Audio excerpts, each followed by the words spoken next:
I'm not sure if I'm gonna be able to. Oh, that not look good. You might have to go a little bit more to your left.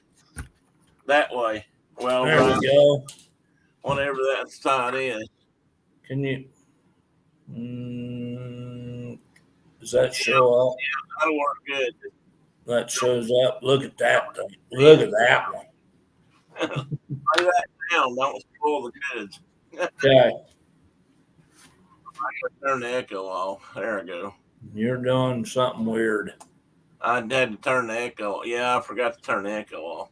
I Good gotta morning, figure it out. Carol. Good morning. Oh, there's our friend Ian. Oh my goodness, I need to find a training film quick. Ah, ah, And I my don't think they made training films about today's discussion. oh, but they do. The U.S. military? No, no, not the U.S. military.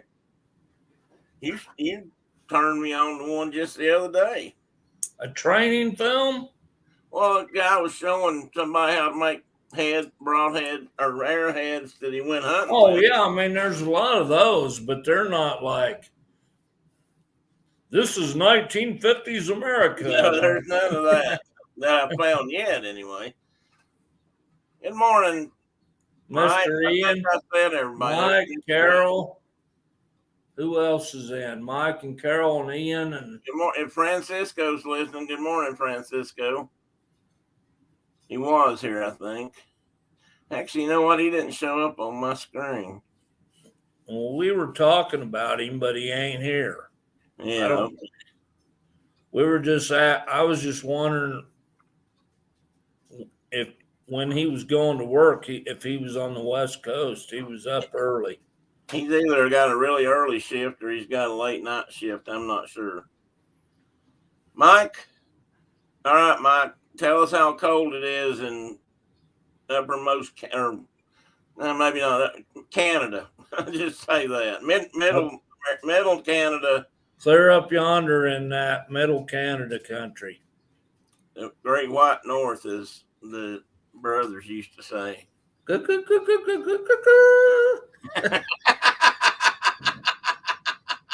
Yeah, that's them. Take off, eh?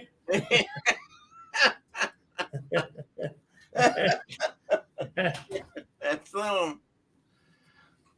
Ian, what about you? Carol, how did you guys get snow last night? I can't remember if it's all blown through your area or not. All right, I'm already starting to wiggle. Everybody. You're already starting to wiggle. Well, my Sacroiliac is acting up. Well, my gluteus maximus muscles are. Now, so everybody just, kind of think about Ken Patton used to say, "Got my god dang medulla oblongata hurt." That's from Gilligan's Island, isn't it? I don't know, but he used to like, "God dang my medulla oblongata." Well, I'm going to brag and say we're 33, but it's not windy, so I might have the warm spot until somebody from Florida shows up. Mike says his Oh, it's -20 right now. That sucks. Sorry. Sunny or cloudy, Mike, because that makes all the difference. No, it don't. You tell me all the time that when the sun's shining, it ain't. When you get down to a certain point, it doesn't help whether it's clear or cloudy or whatever. Mike, how's your mom and dad this morning? Have you been out?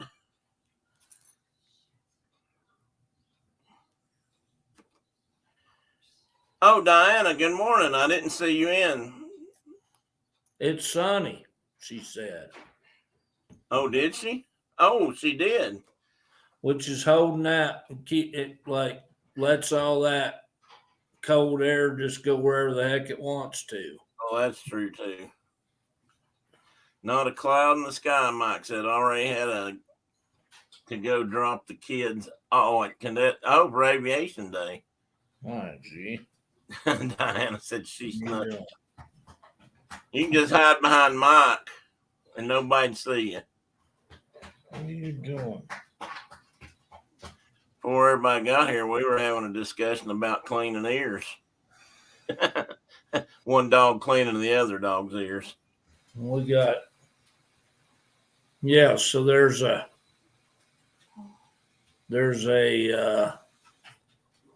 dinosaur called a Maiasaurus, which means good mother lizard.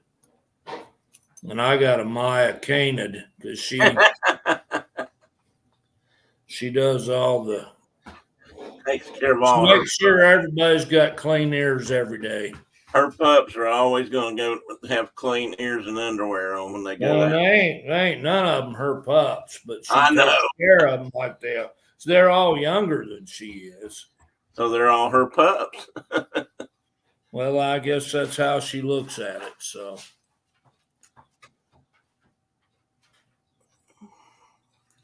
you've never met her on the TV screen, but she might bite me if I picked her up. Well, don't do that. She's kind of a big dog anyway. So big is in, she's a little overweight. Where you at, Zoe? And I said Mike usually hides behind her chicken. No.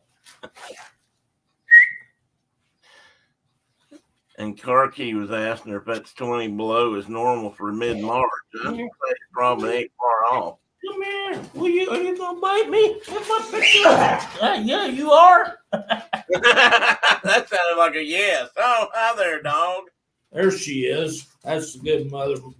That's a good mother dog right there. She's growling at me and everybody around her right now. You're all right. You're not supposed to pick me up. She's half healer, so she can't help. She's half Chesapeake, half healer, and she can't help but being a little bit growly. I've never seen a healer yet that didn't have a frown on its face. I've been bitten by lots of them. Over the years, you go to a rancher to talk about too many elk or something, and they all have 47,000 flipping healers, and they all think you need bitten. Because that's what they do. And then, come here. You know, Patton used to talk about writing a book about ranch farm dogs. He won't bite me though. Hey there, Boudreaux. Huh, buddy? Hey, big guy. My God, you've grown up. Oh, he's a big dog now. You just got him at Christmas, didn't you? When did we get him? A year ago Christmas. A year ago Christmas. A year ago last Christmas? This past Christmas. We got him a year ago. Oh, dang. I didn't realize you'd had him that long. He's been on the show since like the beginning. Well, I know he has, but I swear I thought that was just before last Christmas. What are you guys growling about now? Just because I picked you up, now you're all hateful. Quit it. She's going to beat them up because she can't beat you up. She was cleaning all her ears, and now she's like growling at everybody. Oh, leave me alone. But she's 11 and she hurts a little bit. Hey, it's okay. Teddy, Carol Knock it off. She said, you need to make an appearance. This show was going to the dogs. Come here. You might buy me. I can bring more of them in if we need them. This is a one cat show and a whole bunch of dogs. You want to say hi? He said, no, you woke me up. I don't even want to look at the camera. I'm going back to bed. Oh. We got He'll come back when he's ready. He'll wake up. The snow has been melting a little bit, so we have lots of exposed dead things out there, and the dogs have found them. Yeah. The house, it's not as pleasant as it was. For Teddy. He's got to fix his fur, Carol. He's upset because I messed up his fur. I probably pushed it backwards. Yeah, you guys are going to have a mess when it starts warming up. Well, I don't know. Maybe they'll be gone by then, but It's a mess now. Ugh. that's one bad thing about the snow leaving, I guess. All right, I got to stand up for a minute. Let's keep talking. We'll entertain them with their Well, how vocal. come you just went away? I know. I turned it off because I needed to stand up and stretch a minute. Somebody out there is not praying hard enough for my Tylenol to kick Are in. you doing? When you do that, I just envision like Winnie the Pooh doing his stoutness exercises. 1, 2, touch my toe. Did your string break in the back? You got to retie it, and it's up, down, all around. Whatever he sings. Damn, your memory's better than mine. It's I've seen that a lot of times, but I can't remember the words. great animation. That's what that is. Great Good animation. That was back when they did it for real. Back when they believed in like cartoons and animating. I don't care what anybody says, but computer stuff's not as good as the old hand drawn stuff. Not even close. You'll never get the same quality and effect. I mean, I enjoy a good Pixar. Yeah, me too, but they're different. But it's just different. Yeah. Mike asked if you've seen any moose lately or had any in your yard. Yeah, we had well, I showed a video last week, I think. I had that she was the last one that's been here. Well, you sent me a picture. That might have been then when she was standing just about on your deck. Yeah, that was from that same time period. I'm sure she's close. Yeah, I bet she She's is. probably just over. I mean, I ran her off I was shooting her with blunt arrows and ran her to the river. Oh, and so okay. I'm sure she's just across the river over there in the willows, but She'll come you don't back. have to go far to eat. I just No, don't man, want her to be inside the yard because she'll kill you. Well, I would suspect that right now you probably go out there along the river and find hope. Do they melt down into the snow some when they lay down and make a bed like they do? Oh yeah, and they make great big beds. Yeah. Oh heck! But we've got those in our yard.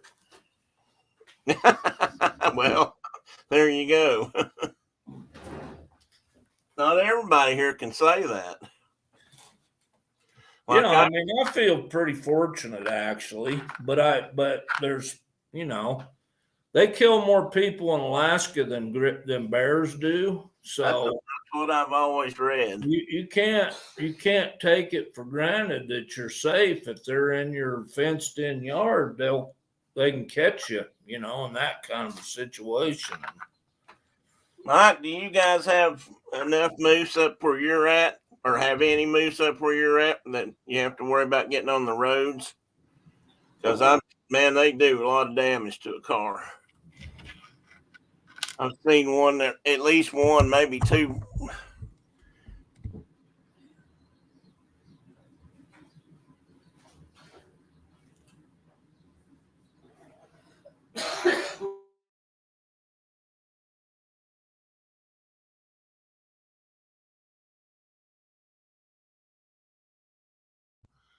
I'm back.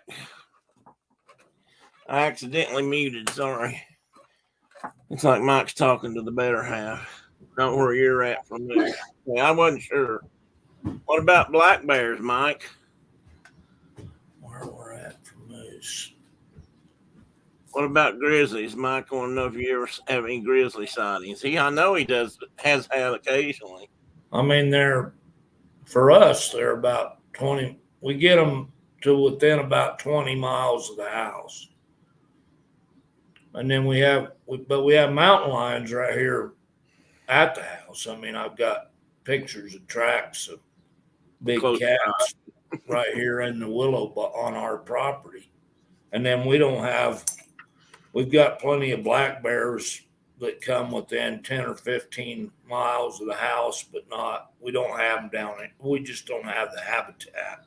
You don't have any that just boars passing through from time to time?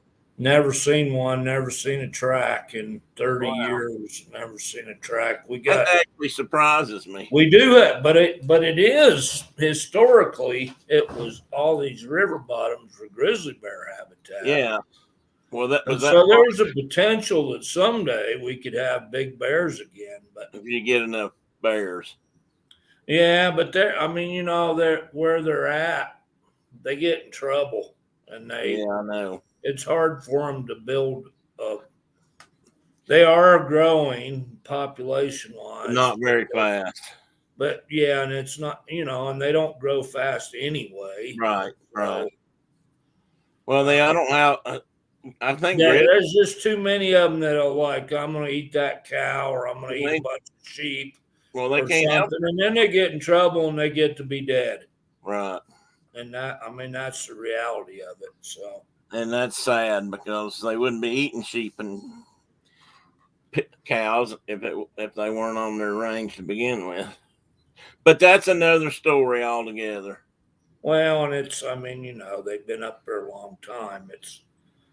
They're not new critters to that environment, but they're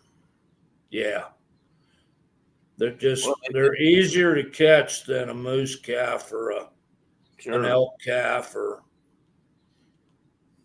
I don't want to start any kind of controversy, but well, believe me, I know you ain't starting nothing, dude. I know, but I don't want you. I hate to put you on the spot to say something. I'm not. I'm retired. I'm not talking about any of that crap. But between us, do you think there's enough bears out there that would, or wolves, that it would actually hurt the cattle population in Wyoming or the sheep overall? You think they could? Oh yeah, I've seen black bears go into a band of sheep at night and kill 90 of them in one sitting. 90. So yes, they hurt them. That's why they get in trouble. Why they get in trouble? Okay, gotcha. Yeah. It's a for real deal. It's I believe whether you in some parts of the state, people seem to be more willing to accept the risk. Yeah. And but then, we got places where we have, if you find one dead ewe, they'll pay for, the department pays for 6. There's like a multiplier. Oh. And it's like, well, if we found one dead one, there's probably 5 other ones. And that's based on some science. And so, I guess so. It's a real deal. It's a financial impact to those folks. And the problem comes when you're like, here I am. I'm like, God dang it, I'm retired. But the problem is that you got people that are like, well, you're up there running on national forest lands. Yeah. So you need to suck it up and just let them and accept the fact that grizzly bears ate your sheep or a black bear or whatever. And good morning, Dave. Adventures, but it's deeper than that, and it's. Hey, I know, and I'm not trying to stress you out, but you're educated, so and you're making me. I'm uneducated. But I don't want to. We're talking rocks and stones. Eventually, John. What did he say? Are we going to be talking about rocks and stones? Yeah, we are. We are here. I always let people get here. John just got here. I'd hate for him to miss the informative sections. Well, you're sucking me into talking about trophy game damage. No, we're done. We're done. I ain't in the business either, but I could still talk some of it if I needed to. But I get it. I can talk it for But I know, but you'd rather not. Mike has a serious question though. about what? He says, "What would you rather run into, a grizzly bear or a Bigfoot?" A Bigfoot, because I could be the person that documented. Because I'm one. If I see one, I'm taking it down. It's coming in. Yeah, I hate to say that, but I Dead or alive, it's coming to town. I mean, sooner or later, it's got to be documented, or we're going to keep believing. Or some people will, and others of us will keep thinking, no, it's not, until one shows up. Anyway, I can't. It's like I'd rather be like Harry and the Hendersons, bring him in alive, but then I'm taking him to he's going to get introduced to the rest of the populace. Yeah, and he might end up in the Smithsonian or as something. a star. As a what? He's going to be a star. He's not going to be hid out in the backyard or whatever. Right. Oh, and you can rough talk him anytime you want. See what time it is. All right, we got I'm gonna say about 5 more minutes, and then we're gonna hit it. Keep it as a pet. He said he don't want to lock it up in his backyard though, Mike. He wants to show it off. We like to ease into these things. First we talk just put him on the show. Do what? We'll just put him on the show. Who, Mike? We could have like a seat right here. For yes. The Bigfoot guy. We could have a contest to name the Bigfoot. He might already have and a language. Oh, wow, that's a good point. We would have to teach him how to. Carol says we like to ease into these things. First, we talk about weather, dogs, cats, moose, bears, and Bigfoot. You know me so well, Carol. Bigfoot peering through my window. It would be something. You're giving me ideas, Carol. He could slip right up here. He could sneak right up on you. So I may have told this story before, I don't know, but we had the University of Wyoming was monitoring deer underpasses that we were building specifically for deer to cross safely across the highway, under the highway. And they put cameras up at all those places, and we looked and looked and looked for a Bigfoot suit. I was going to put it on and just walk out there in front of the camera and do that pause, in that pose that they're always in, and yeah, like this kind of that Bigfoot walk. And then we were never going to ever say anything about it, just see what happened. And we couldn't find a convincing Bigfoot outfit. We found lots of gorillas, but they didn't look real. Yeah, they didn't look right. So nobody had no taxidermist up your way had a skinned out one for mounting. No, we didn't have one we could rely on, so we never did it. But Carol, they did get a lot of photos of really nasty truck drivers, though. I bet. Did they ever think about doing that under the railroad? Which? Underpasses, sorry, for deer. Oh, we have them in some places. Okay. John, you got to explain something. Did I miss a hangover comment? Are you saying in your case, Guinness and Jameson don't mix? Or are you just suggesting it for somebody else? John said go Pokes. He did 3 semesters at Wyoming at UW. He did. So I didn't. Brown and gold, man. Yeah, go Pokes. Old. Go Pokes and go Buffalo Bills. Mike says you should have done that with the suit. He said that would have been pretty funny. And yes, John, I've been to Ames. Where is Ames Monument? Between Cheyenne and Laramie.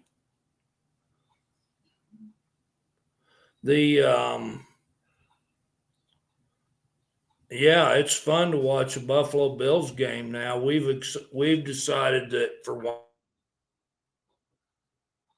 You muted yourself. Dang it. Now, what did you say about Buffalo I Bills? said we've decided that the Buffalo Bills is our NFL team because Josh Allen plays for the Bills and he was a Poke boy, and we don't have a NFL team, and we're darn sure not going to be rooting for Denver. Oh, Ian. Sorry, Ian. Oh my goodness. So let me set up today's. This is official. It's official, Carol. I'm about to open up the slides. At least I'm going to make an effort to. And I could have got a lot more pictures, but I didn't want to get it too confusing. That's a cool name. That's a cool screen name. Mine. Zippity Doo Dug. Oh, Zippity Doo Dug. Yeah. Oh my, what a wonderful day. I wondered if you noticed mine because you're the only one in here that would know what it meant. Fred himself, Bear. Yeah, I got that. G Fred, not either G Fred or Fred himself. Yeah, could have been either one, but when you say Fred himself, Bear, it kind of goes together. It does. Okay, let's present. And why do I have so many choices now? I just don't get that. But it's not going to matter because I got it. And look at that. Hey, look at that. Look at that beautiful point. That is the kind of rocks we're going to talk about. That looks like a Dalton point. It is. I think it is. That's one of the points that. Oh golly, now I can't remember his name. The guy that shot the bear with the stone point that you told me about. The Bear Grease guy. Bear Grease. That's a beautiful point. It is, and it's everything about that is well done.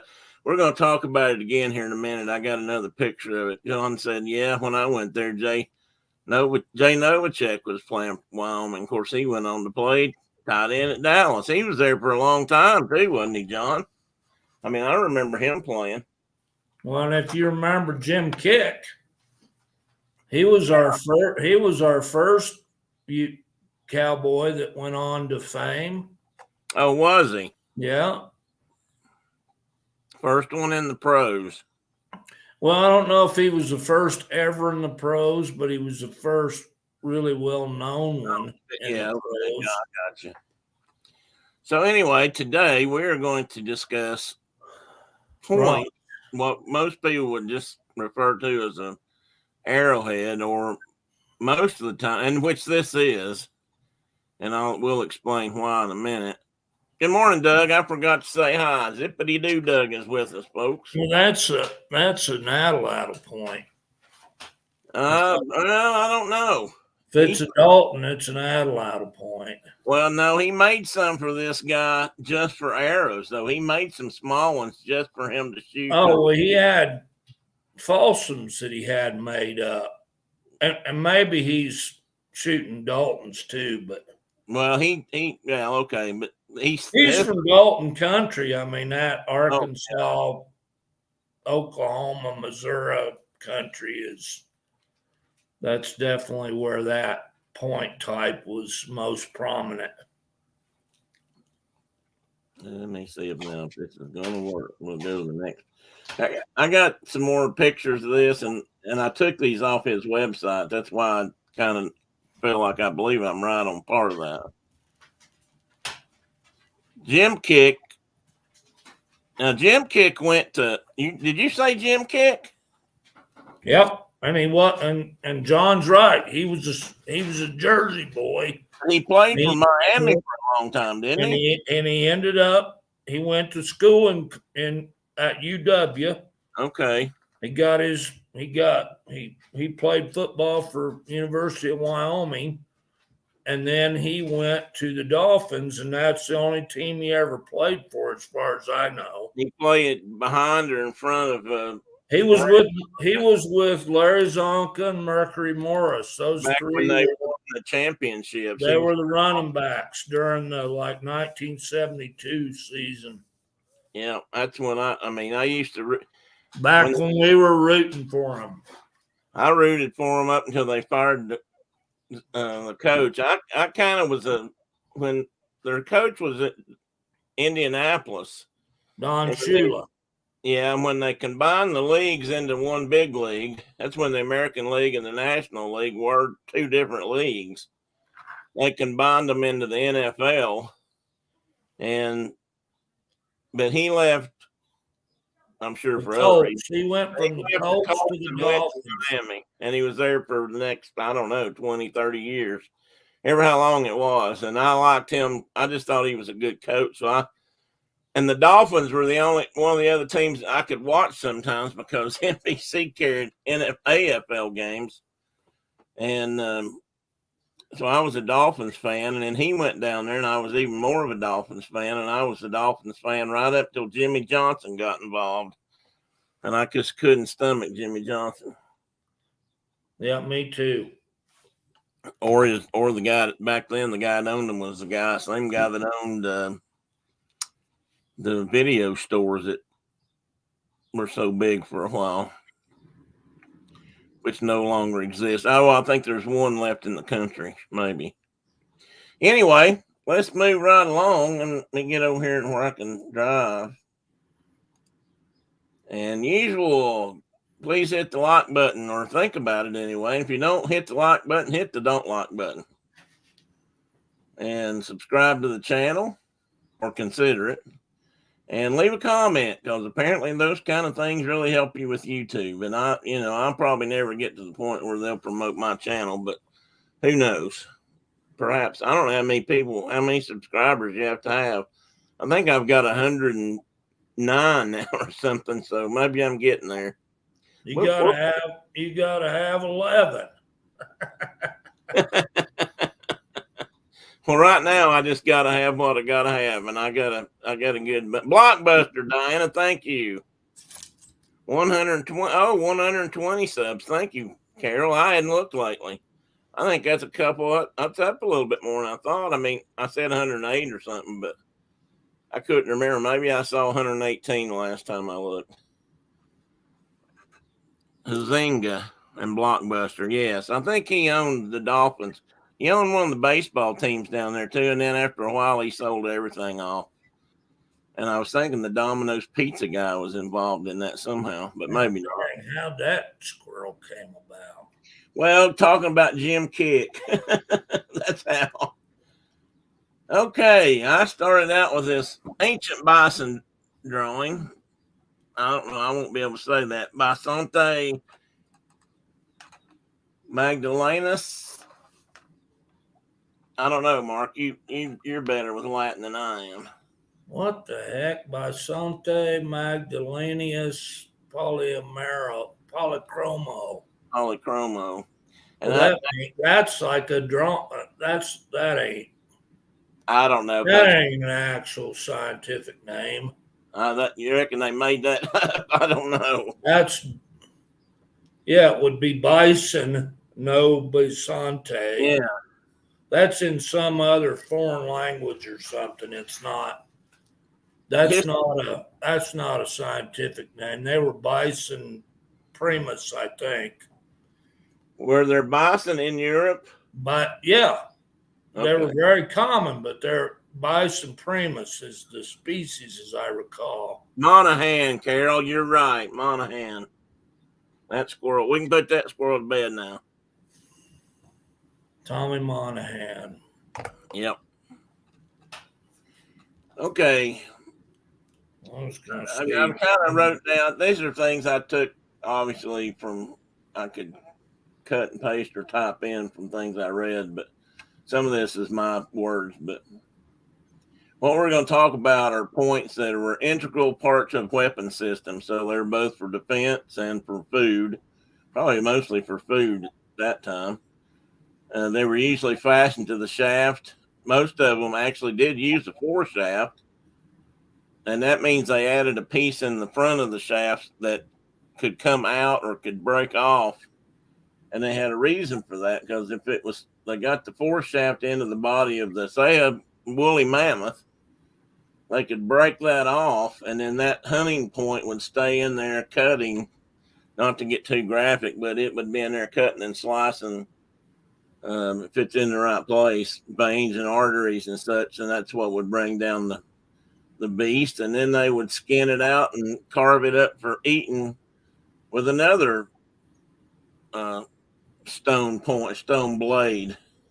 And a lot of people used to pick up things and they'd call them lance points or spear points, and actually a lot of those are probably knives. Some of them anyway. You think about a lance point, and if it's this big or something, that's pretty heavy on the end of a stick to be chucking at something. yeah, And I mean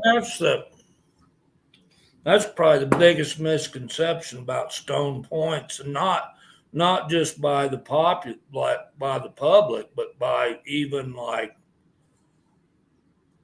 state game and fish agencies that make rules about how big stuff has to be to hunt with it. oh yeah, that's a good point. In reality, and I don't know if this will even show up on the screen, I see it.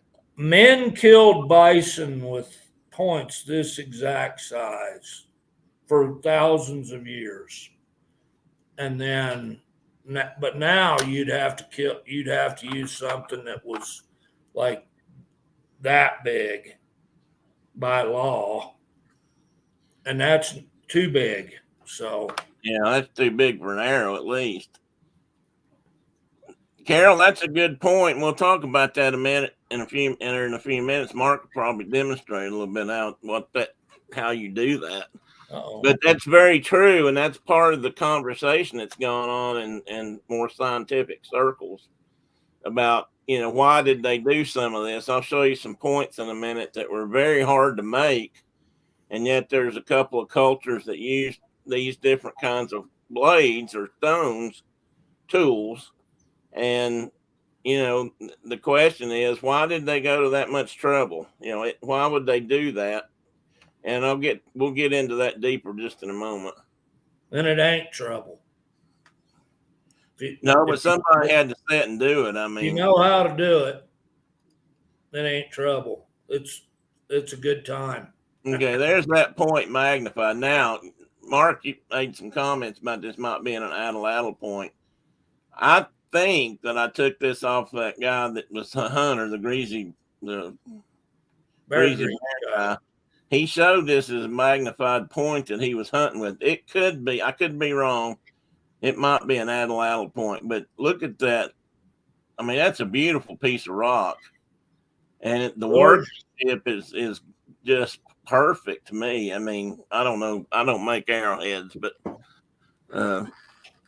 Mark does, and he can tell you about it. But to me, look how translucent that is around the edges. Well, the flaking pattern is that, you make that runs all the way across at kind of an angle like that. That's one of my favorite flaking patterns. I'm not skilled enough to build that point. Maybe if I had that kind of stone, but yeah, that makes it. I mean, I could make that point, but it wouldn't be as pretty as that probably. So what you're saying then is that whole break across that stone is one hit? Well, not necessarily. They might be running those flakes into each other. It looks like they definitely are. It's kind of how you're setting up. Well, we'll talk about that maybe later, but okay. But anyway, like you're pressuring that flake off from the edge toward the center of the piece, and you're setting up what they call platforms. You're building an angle on that edge, and your tool in that case probably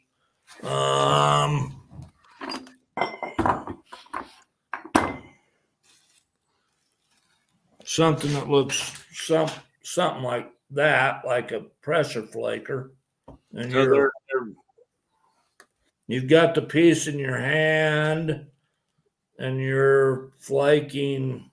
You're pushing against that and popping a flake off. you're pushing on the edge, and You push on the edge, and it goes toward the center. Yeah, we'll And talk. if you're really good, you could overshoot that flake all the way across the piece. But anyway, Well, some of the Folsom points and if you really want to, like, there's all kind of websites out there. There's a guy. I think I'm going to throw some up on the screen too when we The get best napper that I know on the YouTube is a guy, Marty Reuter is his name, and he's got a website called Flint Napping Tips. And the dude was born in sometime probably 20,000 years ago, and he's still alive because he is a master. Carol asked a question. He said, "You may have already said this, but what kind of rock is it made from?" So that's a chert. People call it flint, but it's not. Flint comes from England. Real true flint comes from England. This is a chert. It's a real slick, nice, breaks. It breaks predictably, kind of like glass. Not quite like glass, but it breaks predictably. So Well, I've got a picture of an arrowhead here in a minute that is practically glass. It's obsidian. It's a black obsidian that looks more like glass than it does stone. well, and that's like that right there. black obsidian right there. And I don't like working it because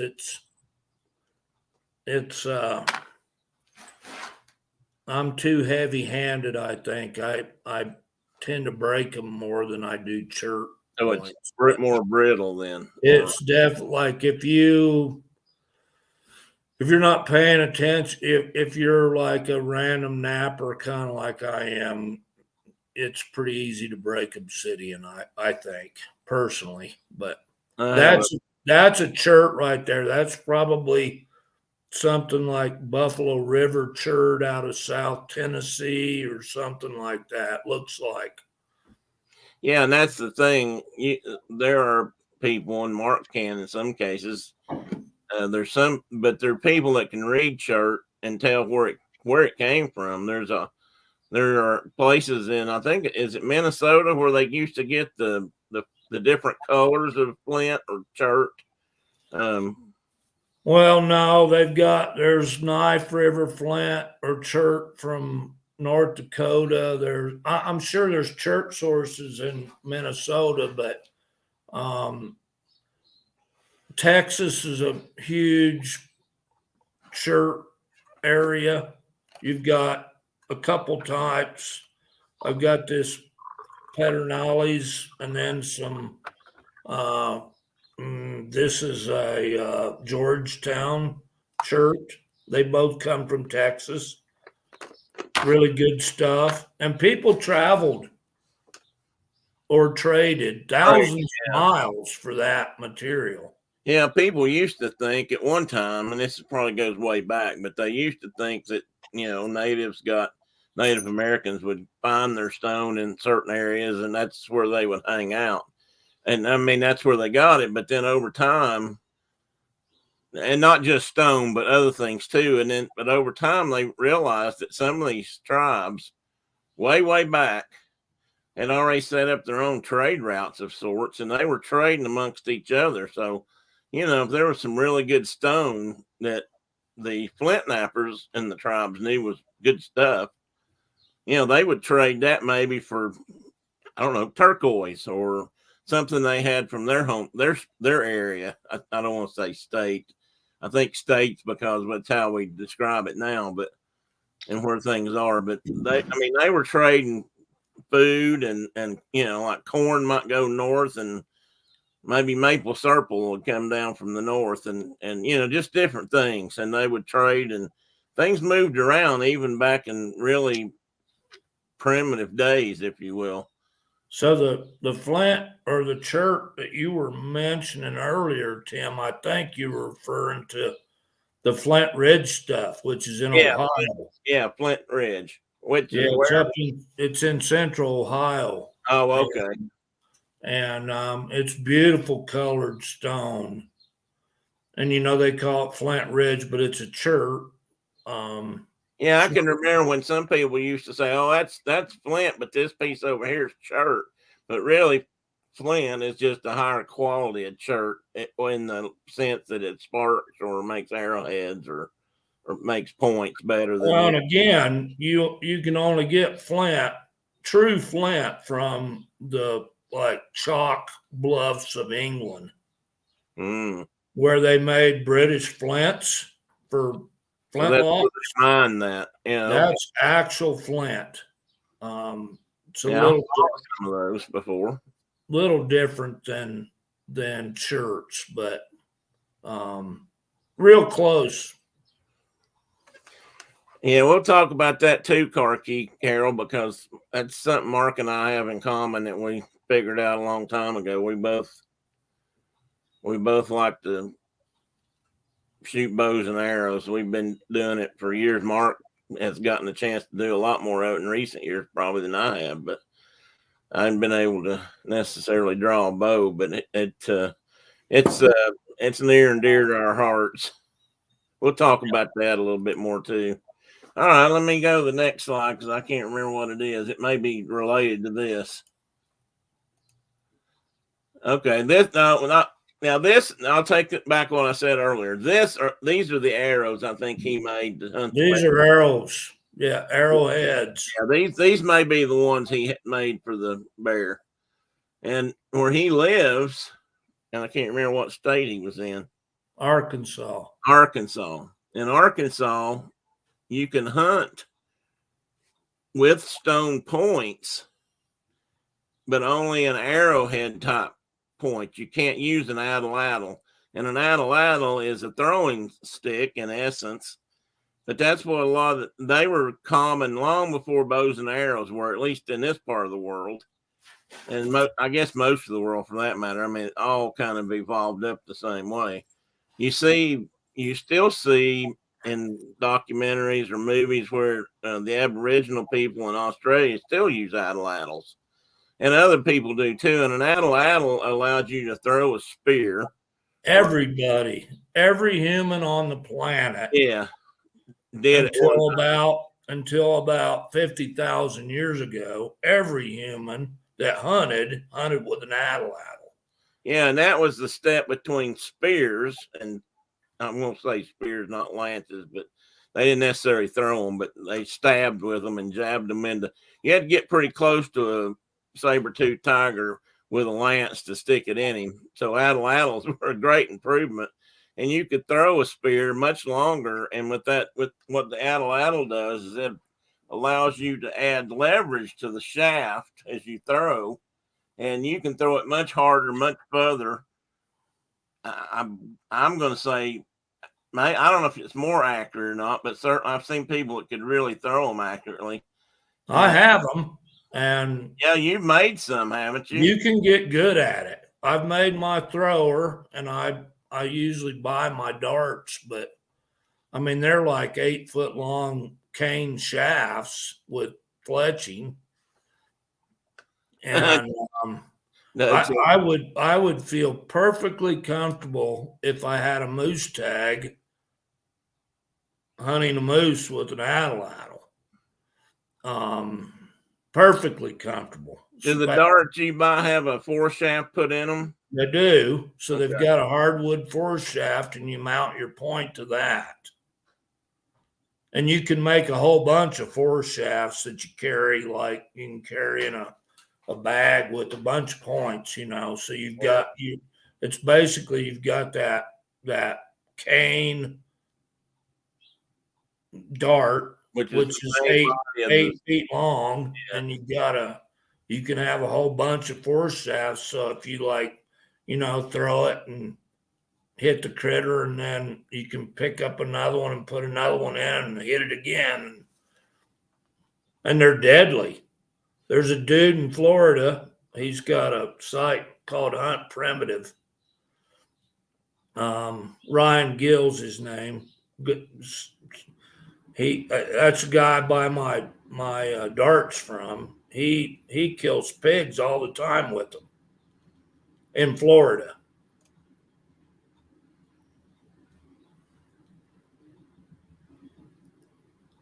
10-year-old boys run around. I think that's a great idea. I do too. I love it. But that's what we did. That's how we grew up. Yeah. We didn't have a place to go necessarily, but that's what happened out in the yard. Never shot each other with them, but true. But we had lots of games. Good morning, Miss Brenda. She has arisen. She has arisen. She hadn't been feeling too good. I don't know how she's feeling today, but I think she's feeling better. She was down there helping me earlier with my flags. Her back was hurting a little bit too. I didn't feel good this morning, but I decided to embrace the suck and come on anyway. So, well, I'm glad you made it. I'd have put this off if you hadn't. We'd have just chased squirrels all morning, but it was a really good time, actually. Mike says it was a good time. Diana sounded a little more skeptical. So those arrow points that are in that photo are all obsidian. And I can't see a lashing. So they just glued those in? No, they're tied on there. He's got them lashed on there. It's just not the. Well, I do see it. Low, yeah. The photos aren't great, but it's so there. So you carve a notch in the end of your arrow and you slip that point into it, and you glue it in with pine pitch, with a pitch glue, and then you lash it with sinew. So they're lashed on there, but that's all just various colors of. I've got those same colors of obsidian I've picked up in various places. What would you call those tips? Those points? Are they like a woodland air point, or no? That's kind of a Western style. I have points here that are similar to those.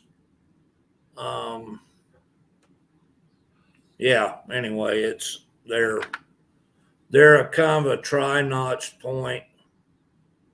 We'll do that, Mike. Thanks for the offer. Always welcome. I also put these up here so that people could see how the feathers. This is a pretty traditional way to make an arrow. I won't say it's the perfect way or the right way, but to me it looks like it is. A way that I know some did it. And it's actually, these appear to me to be tied on with a lashing that goes spiral around the shaft. They may also be glued. And Native Americans, early man had glue. He made glue out of what we call hide glue in a way. I mean, they figured out how to make glue that way too. You could boil down the certain parts of a critter and you can actually get a glue out of that. If you like the old story about taking your horses to the glue factory, wasn't that far off. Well, Elmer's glue is hide glue. Is it considered hide glue? Yeah, I mean that's why there's a cow on the bottle. Well, good point. I never put that together. I guess I should have. And they actually make some pretty high quality hide glue too. Yeah. In addition to the white glue that all the kids used to like to eat, the paste. I mean, they were basically just eating like rawhide collagen. That's what it is. I make my own hide glue out of either rawhide or hooves. And yeah, so I suspect those are glued, and I can see the sinew wrap around the fletching spiraled. Mike was he was holding the kids at bay with an arrow himself. Yeah, Mike, I've been working on that. One of these days that'll happen. I still remember Wild Bill. Remember Wild Bill? Oh, yeah, I do. Wild Bill Voiles. I still remember him talking about some kid shot him with a rubber suction arrow, like snuck up behind him and whacked him, and he was like, "Well, I'll get you," and he got his real bow out and rigged up an arrow with a giant suction cup on the front of it, and like that kid took off running, and he hit him and knocked him clear down. Oh my goodness. Bill Voiles was the guy. Back when we decided kids were indestructible in those days. Right, not so fragile. Well, Bill Voiles was a character. Mark and I knew him from rendezvousing and going to national shooting matches where we did reenactments, if you will. I don't like to call them that, but that's what I guess that most people would say. Anyway, he usually camped down the road from us. He was an old LRP from Vietnam. He was a Vietnam long-range reconnaissance kind of guy, and he was pretty wild. He could get pretty wild-eyed if somebody stole his cookies. We were sleeping one time in the middle of the night, and he always had this ragtag bunch of kids with him, because one of the things he did was work with, I guess, wayward kids or kids that needed help, or maybe a big brother. I'm not sure back then, but he usually had 2 or 3 young boys with him, and he kept them in line for the most part. And one night we're asleep, and it's like 2 a.m., and all of a sudden we hear this grizzly bear roaring down the row of tents, and he's shouting, "Where are my cookies?" And the boys had found his hidden stash of homemade oatmeal cookies, and had eaten them. He was he ready to skin them all. And he was quite the character. I don't know, but do you know if he's still around? Don't. Dad said he'd talked to him a couple years ago, but he didn't know if he was still with us or he's not with Army, us. right? Or was he Marines too? No, he was alert. He was a 75th Infantry guy. Okay. The alert guy from the Army. So anyway, he was a character. All right. A genuine bad behind. Yes, he was. He was the real deal, or had been in his lifetime. I'm pretty sure he was pretty bad. He kept it under control, but he was definitely one of them guys that you probably wouldn't want to cross if you got him really mad. Well, I remember when the powder magazine blew at Friendship. Yeah, I wasn't there that year. And Dad and Bill and, most of us barely paid attention because there was shooting going all the time, and that specific sound made all of those Vietnam guys hit the dirt. They just dropped like flies all around us. Yeah. Like what's going on? And they thought it was incoming. So I'm not trying to offend, but this is a real picture. I don't know if this may not be that guy. Is this the guy that was in that video with Grizzly? Whatever. No, No, that's No, not it it. isn't. Uh-uh. But this guy was also hunting with stone points, and that's why this picture's here. And there's the arrow that he used, I'm guessing, because it's broken off Broke off, yeah. and stayed in the bear. And the bear obviously came down. There's several cases of people that have been allowed to hunt, when they're in a state where they can hunt with these arrows or those tips. And most of them report that the bears, they're animals, not bears, maybe deer, come down really fast.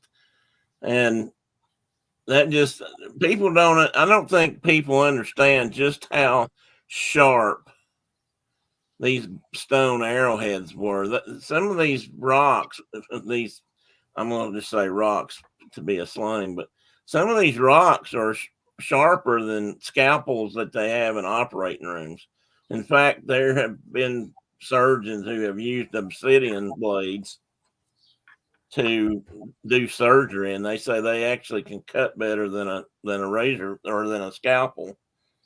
They can be extremely sharp. And because when you snap them off, you can create a finer edge that way than you can grinding and whetting and all that kind of. Plus, well, scalpels these days are not resharpened; they're thrown away anyway. But anyway, this was just an example of somebody using stone points. They'll give you a phone call one of these weekends on Instagram. It's free. Okay, yeah. That's why I need to get Mark on Instagram so we can call each other on the phone, and Mike could join us sometime and we'd have a big old time. And now I wanted to talk just a little bit about the heyday of stone and atlatl or lance tips or whatever. Well, look at the mushrooms popped up all over that side. But this is the most intact Neolithic Stone Age village that is left in Europe, and it's in Scotland, Skara Brae. And I think this is up on there's something similar to this over, I think it's on Ireland that they did some of the filming for the Star Wars movies, the last ones, where Luke Skywalker was hanging out. But they're not this old. These are, or then maybe those are rebuilt. These are very old, and but the people who built these rocks made these structures were at, I don't know if they were at the height of the Stone Age, but they were certainly right in the middle of it. And they created these shelters, but they did all this with stone tools, and they hunted and survived with stone tips. I just wanted to throw that in there to give a general reference about the Stone Age.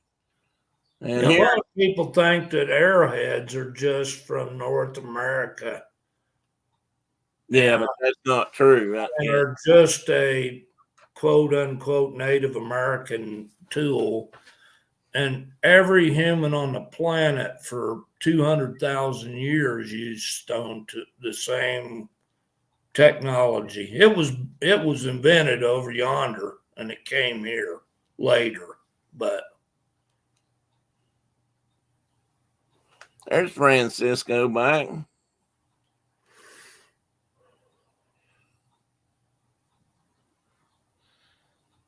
Yeah, we do too, Carol. I want to go to Scotland. I want to go to Ireland. I'd really like to go to Scotland someday. This is just a couple of charts, and they're really pretty much the same, but they have a few different points. But this is kind of a way this person has lit, the different time period when different kinds of points were made, at least on this continent or the North and South. I don't think this applies to Europe here at all. But like Mark said, they were still being made there. And if you look at the one on the right, the vertical chart, it actually tells where they found these stones. And that, if you look at the very bottom down there where it says relic record, that first one says Clovis. And we're going to talk about Clovis points here in a minute. But Clovis were some of the earliest humanoids or human-like figures. species, and this was their points, and that's where you start coming in with these points were not the easiest things to make, and yet they did it and did it for years until that civilization more or less died out or phased out into the. And then we've got what's the other one, Mark? I can't think right now. Look there. I got a whole bunch of those. Oh wow, you do. Those same kind of points. There's a right there. That's a Yadkin, which is in that woodland period. That triangular looking point. Yeah. And then if you look at the archaic stuff, there's a whole row of those here. Cool. And then down here at the bottom, let's see. Trying to figure out which side I'm looking at. Over here on this side, there's just some paleo points here. Yeah. I picked these all up in cornfields and things where Tim and I grew up. So you collected all those? None of those? Yeah, these are all points I found in Tennessee and Kentucky, and then I have a whole nother board that my wife's grandpa picked up that are Nebraska points that are really cool. What about Ohio? Do you have many points? I'm sure you've got Ohio points. Yeah, I've got plenty of Ohio points on here too. These, like this Kirk corner notch here, that's an Ohio point.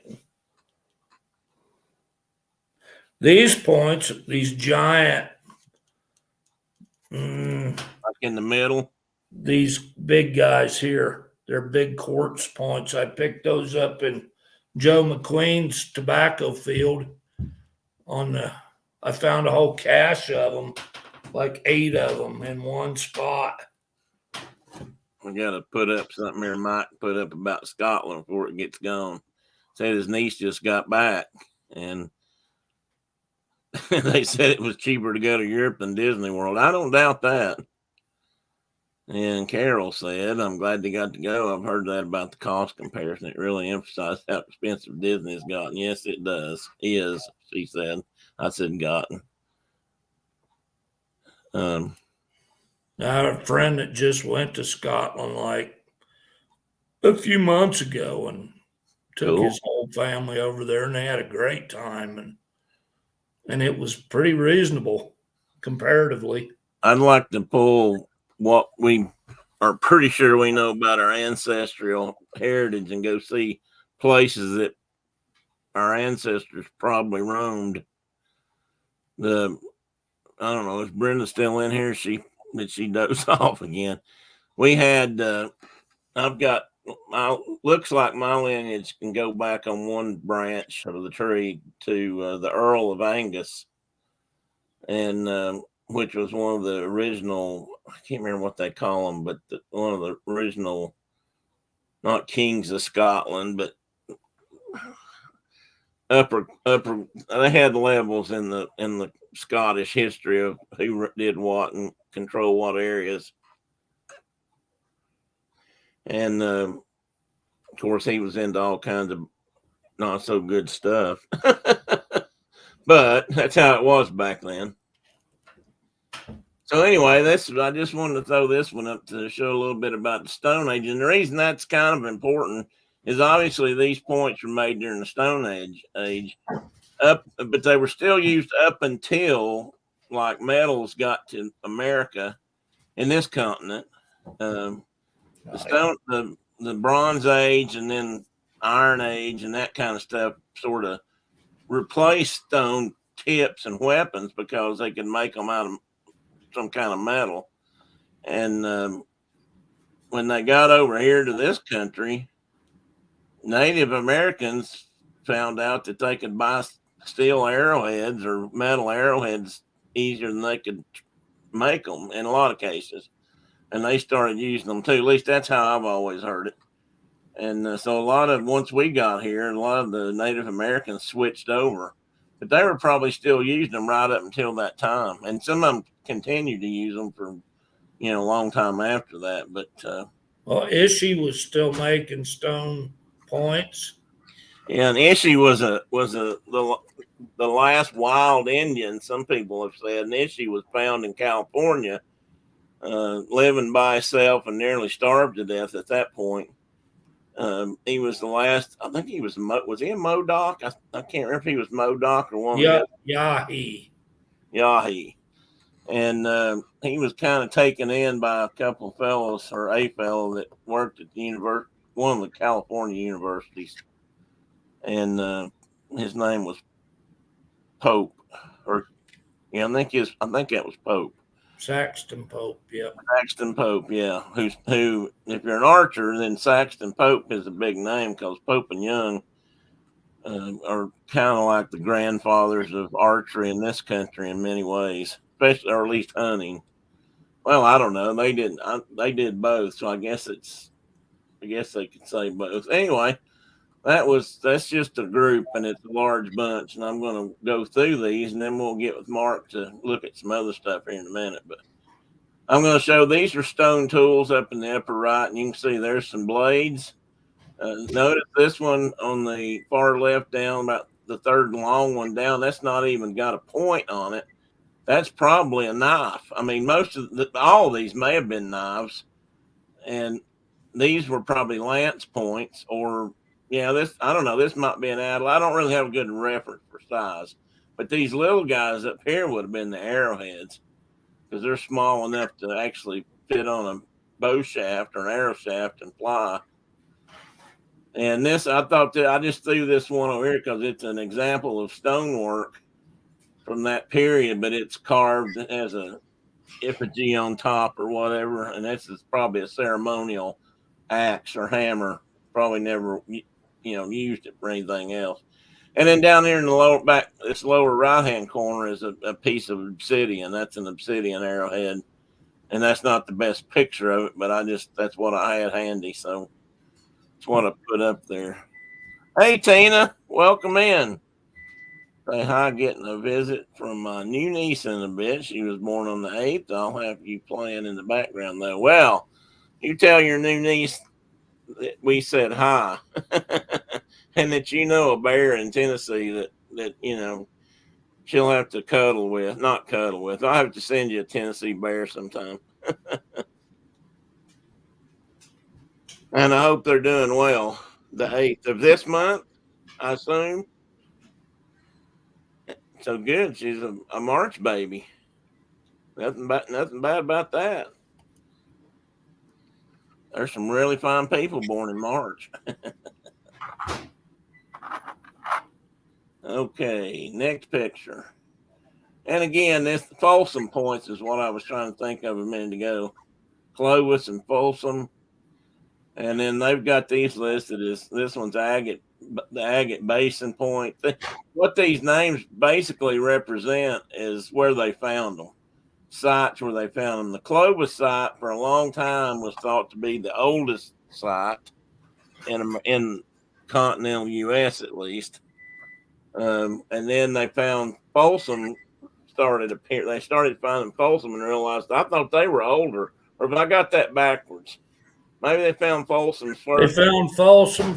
George McJunkin, a black cowboy, found the Folsom site. That's right. In Folsom, New Mexico. And it was associated with extinct bison. And so they're like, well, that's when humans got here. And, it was 10 or 12,000 years old. And then they decided that. Lost you. Are we still on? Yeah, I hear you now. I don't know if you're moving, but you came back. There you are. Go ahead now. You were talking about the bison site. Clovis, they found the Clovis site down at Clovis, New Mexico, not too far away from the Folsom site. And it was associated with mammoth parts.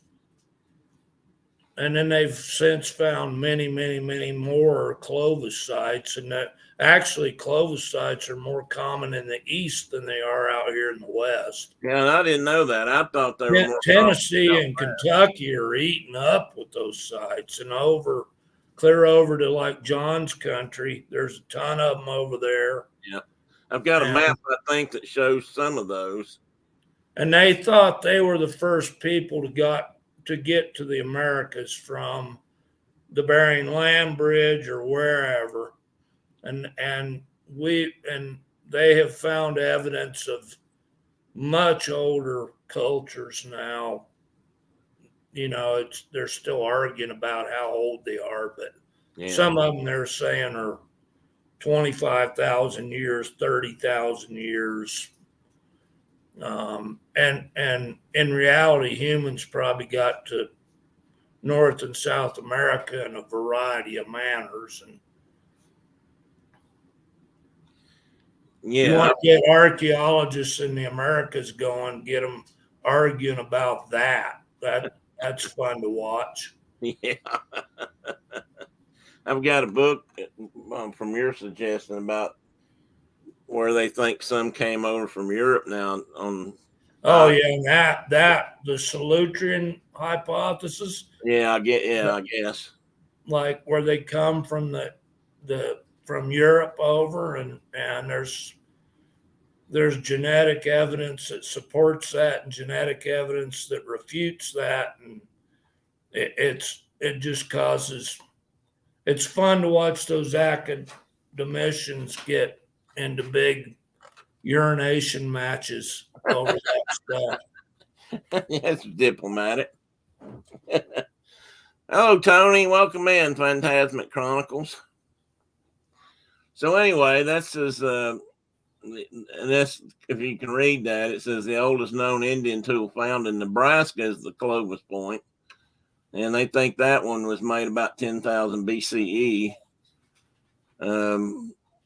It's a spear point with a groove or a flute at the base, which is common for those Clovis points. Attached to a shaft, this spear point was capable of penetrating an elephant's hide. The Clovis culture takes its name from the town in New Mexico where the striking stone projectile point characteristic of this culture was first found.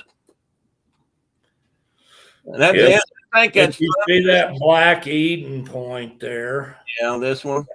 that site is 30 miles from my house right now. And then we have Oh, really? yeah, and then we have a few Clovis. One of the most famous caches of Clovis tools was found about 20 miles from my house here. And then we've got a couple of elephant kill sites in Wyoming that have been documented that, were mammoth kills. And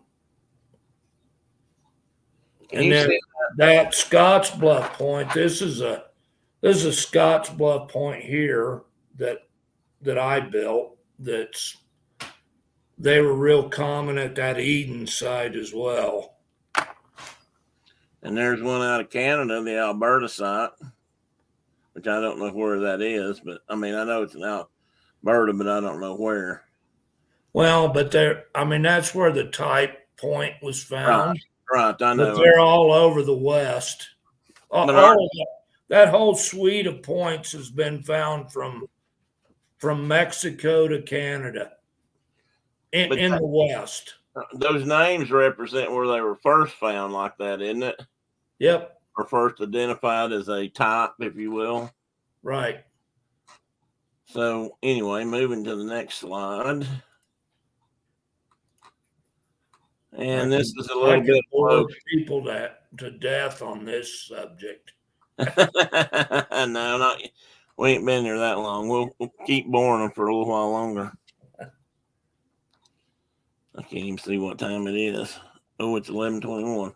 So this is Clovis, and again, you can see that the shape of the points are generally there, but what makes them unique is this little groove that's in the bottom part of the point, and Mark can talk to that. I tell you what I'm gonna do, and that's using the bifacial percussion flaking method. So Mark, I have to explain that a little bit. And I was trying to think if there's anything else up here. It's really there's just argument about when and where. The Blackwater. And wasn't the Blackwater? Was that where you went down to see Mark? Yeah, at Clovis. Yeah. And I thought I had put in here about who found it, but it was kind of interesting that a black cowboy found this stuff first. No, No, he found the oh, false. he found Folsom. Excuse me. But and I'll get to something why that was significant, even more significant here. And I think I got a slide. The bifacial percussion means that you're taking a rock and you're hitting it on both sides. You're knocking flakes off and you're flipping it over and you're knocking flakes off, and you do it on both sides of the piece. And yeah, so that's so you do that? It's way more complicated than that, but oh sure, I'll leave it at that. Now, and do you do that on both sides of each edge, or are you just flipping to do one side and then the other side? No, you're working all the way around the whole piece, Okay. both sides. You might be working from an end. Certainly when you're done that flute, that channel flake in the back, which was just to thin that point so you could haft it easier. That's all that channel flake is just to make hafting a little easier when you put it on a shaft.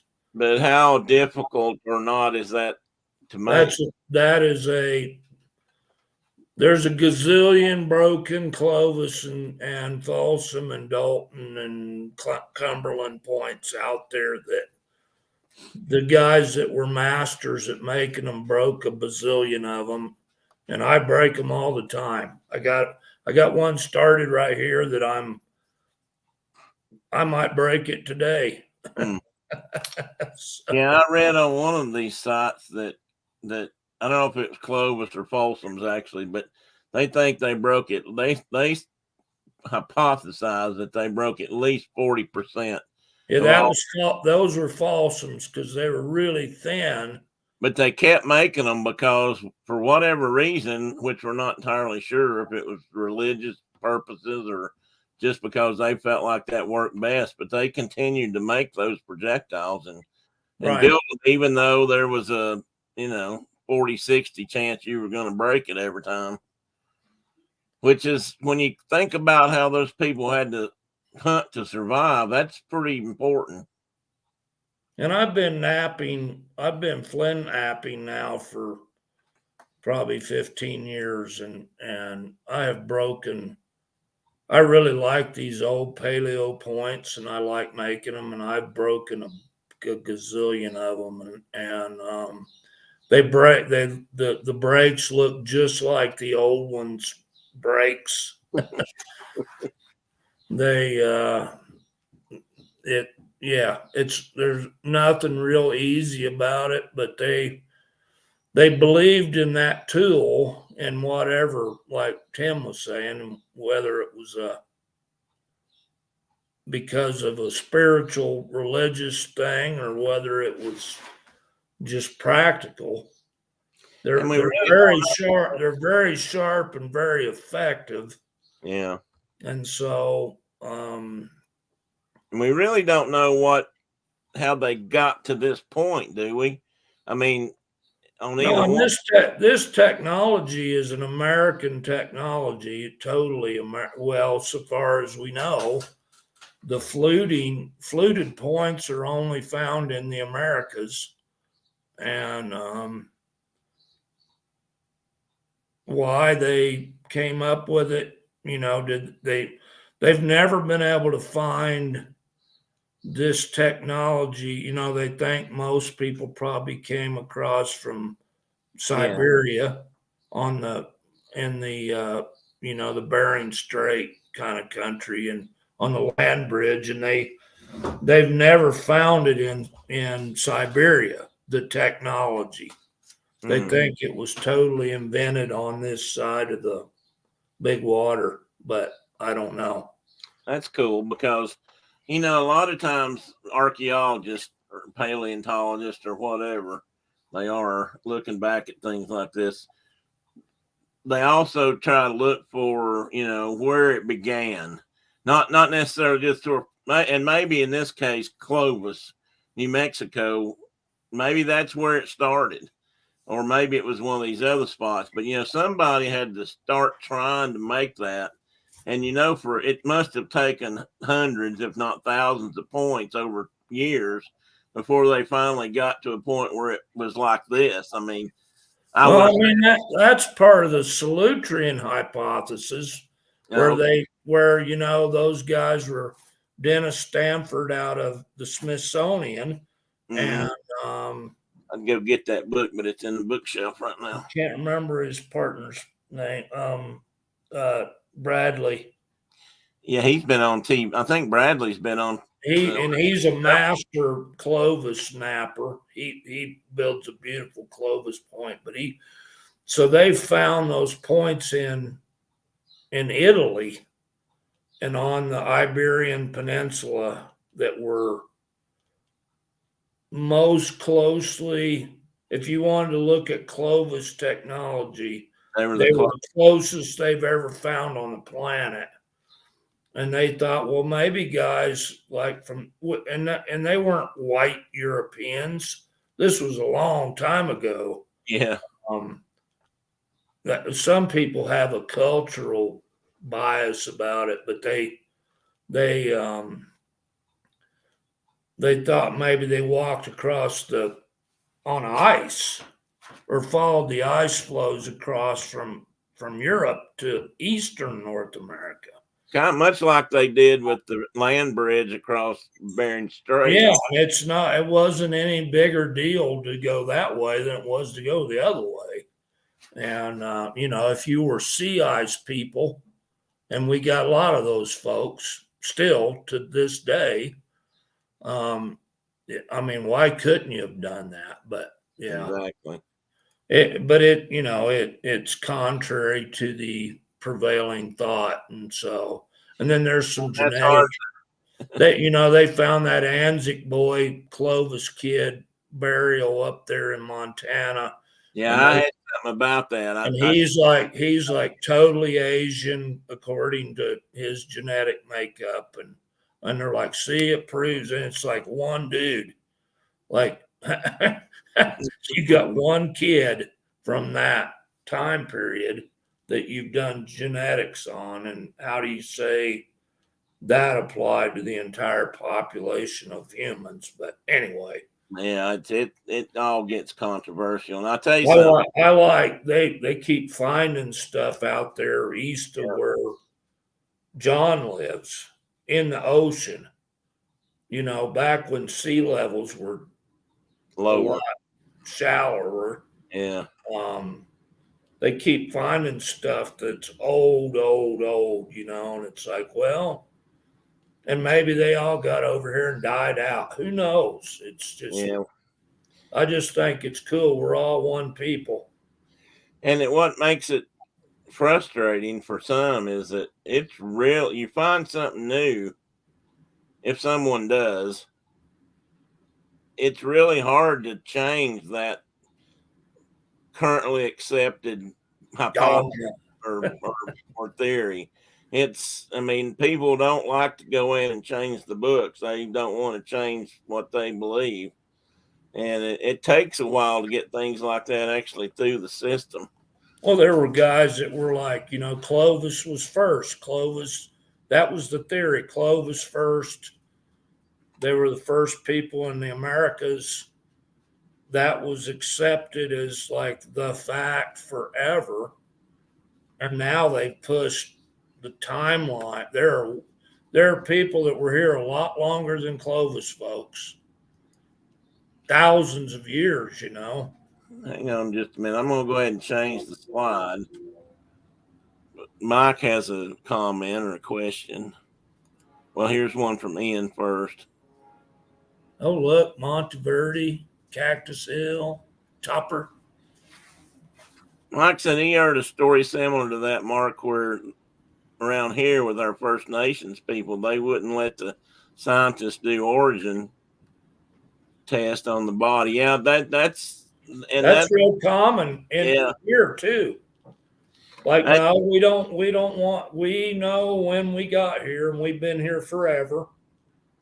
Well, it's a little bit like, and I don't want to fire anybody up, and I'm just going to say this because we're discussing it and then I'm going to move on, but it's much like asking a Christian to see if he came from somewhere he didn't think he did, because then their religion, they have a creation story, and a lot of First Nations people and American natives, they have their own creation stories, and they really don't want you telling them they came from Asia. I mean, and their handed down history of themselves doesn't include that for whatever reasons. There's probably some nation group out there that did, but maybe they're all gone now. Like you Mark might have came from a monkey, or I might have came from a monkey. Yeah. But I dare you to say that General Robert E. Lee came from a monkey. And that's from the movie Gettysburg. But I mean, that's the thinking. And exactly. But this just shows some places where they found things over the years, in Canada, North America, in the United States, and then South America too. Yeah, I mean, look at Bluefish Caves, 24,000 years ago, and up there in northern Canada, and then the Monte Verde site. They have children's footprints basically fossilized at that site. They have, dead mammoth parts and gomphotheres and weird creatures like that. And we've been here, humans have been over here a long time. And if you remember your class from back a while back, we talked about some of those critters. Yeah, that's right. This is the Hebron mammoth specimen, or Primogenus. Is that Mammuthus primogenus? Is that correct? My tongue ain't working right this morning. Close enough. Mammuthus primogenus. Okay, and they're talking about them being butchered by knives, stone tools, and that sort of thing.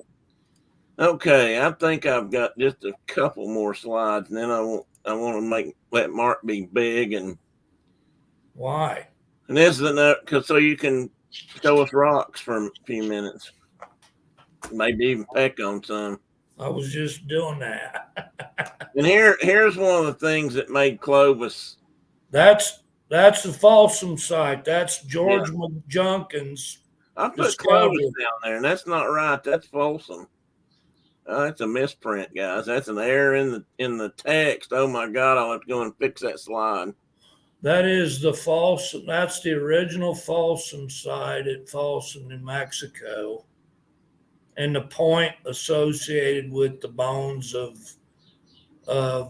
Bison antiquus, which is an extinct bison. I left off the one found 10 miles away from here in Chelsea. I don't know how old the map was, Carol, but that's that's a famous site too, the Chelsea site. I wonder why they left that one off. Skeletal remains of a woolly mammoth, which died 11 to 15,000 years ago. They discovered in early October by a soybean farmer near Chelsea, Michigan. Wow. And that one had, as I recall, that one had Clovis tools associated with it. I remember when I lived in Nashville either in the mid to late 80s, I guess, they found a woolly mammoth in the Harpeth River. Now, people lived along and worked along the Harpeth River for 150 years and kayaked it and all kinds of things. And one day there's some kayakers going down through after a big rain event. And lo and behold, there's a mammoth skull washed up on a sandbar, or a rock gravel bar. So, so things do pop up. But what was unique about this one, and what made it really important, was here is a Folsom Point in situ, if you will, with the bones of a I think they're mammoth. I can't remember. No, bison bones. Yeah, Bison antiquus. bison antiquus. So Not this not the proved longhorn one, but the one in between. this because the points were found in situ in the fossilized material. That proved that those tips were there at that time period. It's different for when they just find a stone on the ground and then you happen to dig down and you might find something below it or whatever. That doesn't really count because that stone that point could have been dropped at any point thereafter, or maybe even before. But in this case, when you find a stone point or a tool that's buried with the animals they were killing or butchering, and it's right there in the fossilized material, then that's important because that dates it. And that's what made the Folsom stuff, so this site in New Mexico, such a big deal because it proved that they had these Folsom tips back at the age they could age these bones, because they can carbon date bones. I don't think you can carbon date a flint per se. But they do find blood residue on them now, which is really cool. That's pretty cool. Yeah, They found a Clovis cache of tools down by Boulder, Colorado, and relatively recently, really nice stone tools that were made probably here in Southwest Wyoming based on the stone. And they did DNA residue, blood residue tests on the tools, and they had long, short-faced bear, one of the horses, some kind of camel, and one of the bison species on those. They found blood from all those on those tools. Wow. Now that's cool. They can find that today wow, that's amazing. If you're geeky scientific wise, that's pretty impressive. Plus, the dude that made the tools, his blood too. I'm sure. Which shows that he cut himself as much as I cut myself. Yeah, Mark was talking to me on the phone the other day, and he said something to the effect of, "Damn, I just cut the tip of my finger off." Ian said, "At least, Carol, I meant to answer you there. Yes, at least Boulder's good for something." Yeah, and I will pull those up sometime and show them on the show if you don't mind. I meant to look into that museum and get some more information about it so I could put it on the show one morning. Well, Ian, I'm sure some people think Boulder's good for more than that. Well, anyway, this was just a dude that was doing like backyard. He was doing like a project in his backyard, putting in a feature, putting in a little pond or something. And he and his workers were digging, and they find this thing. And two of the guys that were the workers were like, "Oh, don't tell anybody that you found this here, because they'll like shut you down. You won't ever be able to do anything on your own property," and which was total BS. But yeah, private property has. Thank God he went to the like local college or whatever, and like got somebody to come and actually excavate it scientifically, and it was a cool find. So here's some more Folsom points, and I watched one of the what is that guy called? Grizzly something. I don't know if I can't pull Bear Grease guy on the Bear Grease guy. Yeah, he went to you told me about it, so I looked it up, and he went to I think the guy was making these. He had a jig and was knocking out this. Yeah, guy from California was making points for him. And I think I've still got that. And these are from this one, at least on top, is from the Blackwater draw. And it says again, here you go. Here's an important Colorado thing. the Folsom culture occupied all of Colorado between 12,000 and 13,000 years ago. There you go. So the most famous Folsom site, I mean, they found the original sites in New Mexico, but there's a giant site up north of Fort Collins called the Lindenmeyer, and it was a big village. It maybe where everybody came together every year to get together and Like a trade, find wives or whatever, like a and rendezvous. and it was a giant site. I mean, it's still there. It's a, I don't know if it's a Colorado State Park or if it's an actual national monument, but it's out there it's in the foothills, about 4 or 5 miles south of the Wyoming border, north of Fort Collins. It's pretty cool place. Another cool thing about the Folsom culture, this particular Folsom group that was in the Colorado area, was they think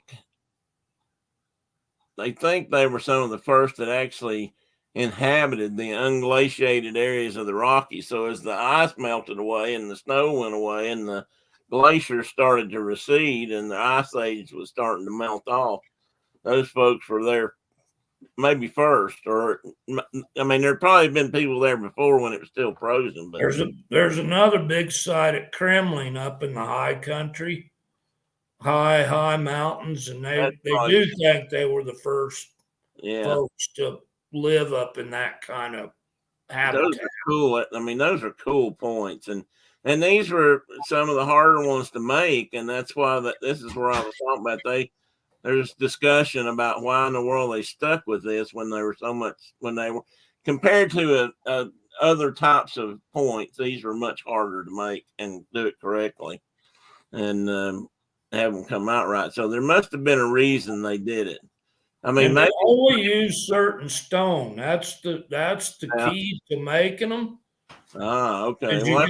You have to have the best quality rock that you can get, and they travel thousands of miles to get that stone. And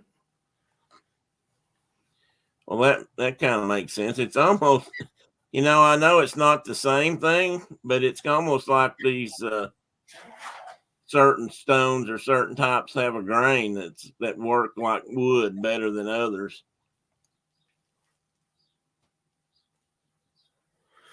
Like that red stone there comes from the panhandle of Texas. And that green looking kind of bandy looking stuff looks like tiger chert from Wyoming. I'm not sure about the lighter colored stones, but they might be Georgetown or something from Texas as well. But yeah, I think I'm almost out of slides here, looky there. The end. So, Mr. Marcus, you are out of slides. I was going to try to do, if I can figure out how to, let me stop that first. I was going to try to make you be much bigger than me. What am I supposed to do? Well, no, I don't think you. I didn't do it the right way. Hang on, I'm trying to. I wanted you to be more bigger, not me be more bigger. There we go. This will work. No, I want you to be able to show a few of your stones. Hey, howdy, Grandpa. Howdy, Grandpa. What's for dinner? Well, we got possum and corn bone. Oh, I have an important question. Black-eyed peas and collards. Yum, yum. Hey, Doug. All right, have a good day, buddy. Thanks for stopping by. I have a question for Diana and Mike, and maybe even Carol. Last week we had a short discussion about biscuits and gravy, or some night we did about biscuits and gravy and being able to get them at McDonald's here. I have another question about that. Do you guys even get biscuits, or do you just have like muffins, English muffins? So I'm going to throw that out there, and then you guys can answer it whenever, if you think about it. On Mark's shoulder, like in the cartoons. Now, Wait a minute. So Boulder has Oh, cool history. you're like the little devil. Oh. Don't do it, Mark. You get in trouble. I think you should go ahead and go for it. Watch this. So Boulder has cool history and culture. Mark and Mindy. Mark and Mindy, and a pretty hilarious guy who secretly watches YouTube while working on Saturdays. Not bad at all. And we'll keep his looking. We'll keep that secret. I'm gonna get back over here where I can see more of the chat now. Okay. Anyway, Mark, kind of show us some of the stuff. Mark does flint napping as a kind of like some people might whittle sticks on the front porch of the general store. Mark sits out here and whittles flint, and so I wanted to give him a chance to show off. Either Tim, it's like Tim's either a little angel, a little devil. Well, I'll let you decide which, Carol. Or Mark can tell you. He says, I don't live in Boulder. He says, scratch Ian. So what am I supposed to do? Just show a few of your points that Well, I mean, I've been showing a few of them. Well, I know, but I wanted you to show up. You got a piece of raw flint there that you can. So that's a Scotts Bluff point. Style point. Yeah, the benefit you have now is you can. Here's just a chunk of chert that I will turn into some kind of point. Now I see from here that there's a bit of a curve in that stone, so I guess you have to work around that, or can you use that? Well, you just nap away the parts that don't look like an arrowhead. I hate when you guys say that. Here's probably the best little point I've ever built, little arrow point, and it's wow, that's thin, and I don't know, it's really thin and it's really sharp, and you can see through the edges of it. Cool. You can see the little serrations on the edge that'll cut you deep, wide, and continuous. Mark has found a lot of arrowheads out there, Carol, and funny thing, out there in places where archaeologists work, they occasionally find, strange and wondrous arrowheads that they never knew existed. So, Carol, you're asking if I found those in Wyoming. I found these. I built them, so. Yeah, he made them, so if he dropped them, you could find them. But Mark doesn't pass his office. This is a drill. Did you do that one too? Yeah. So they would half that. And then they would. And then you could spin it on a shaft. Yeah, or use a bow drill. Yeah, that's how they would drill holes through other stone sometimes, or work through a piece of wood, or if they were making antler.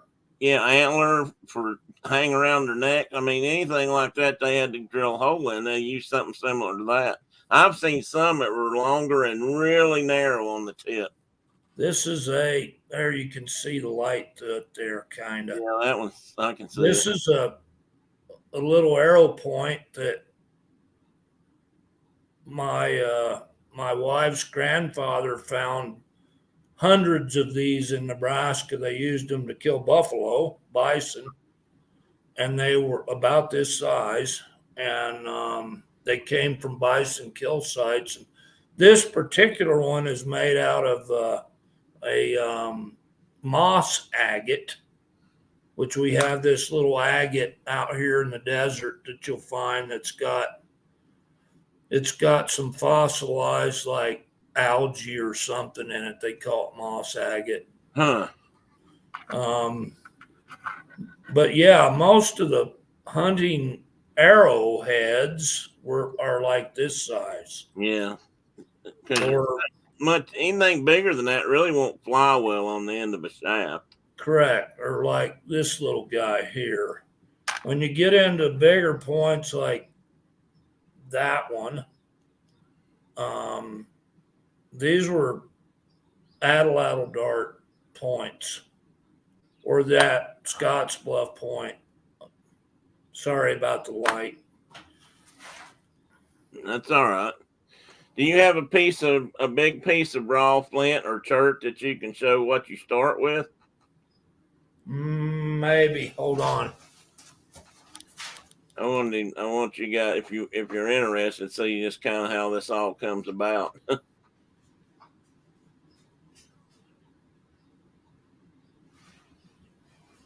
And we'll also let Mark tell you a little bit about how he first learned to do this.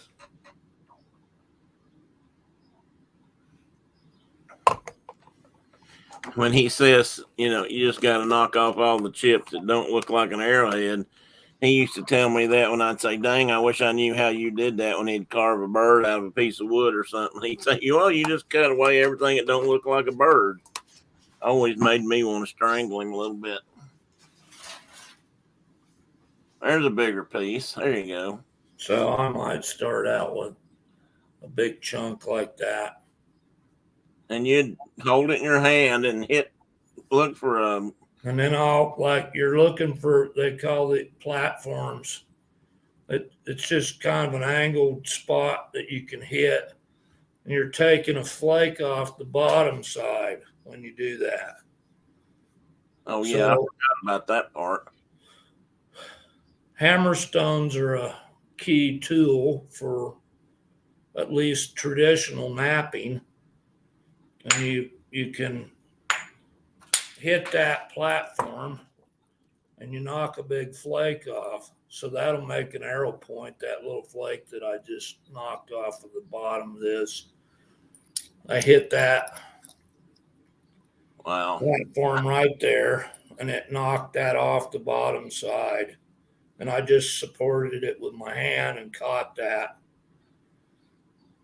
And you have glasses on. That's something else that's important if anybody ever tries. These things throw a lot of little chips and fragments. Yeah. It's kind of like grinding on metal or steel or something. You can get it in your eyes real easily. So you're basically got these angles set up, or you build them, and you're trying to hit below the center line and drive a flake off below that center line.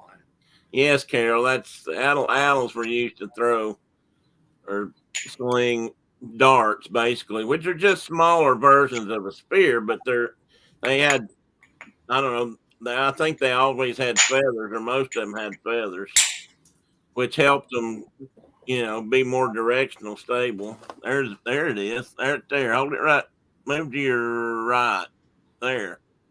Now you can see how the flake came I out. can't. I'm not good at this, but You need to go that way. You're right there's good.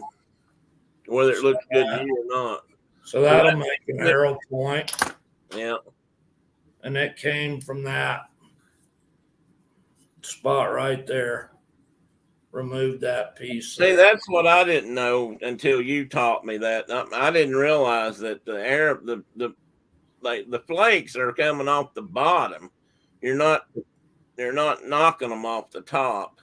Right. You're not breaking it on top. You're hitting an edge that causes the bottom to fracture off.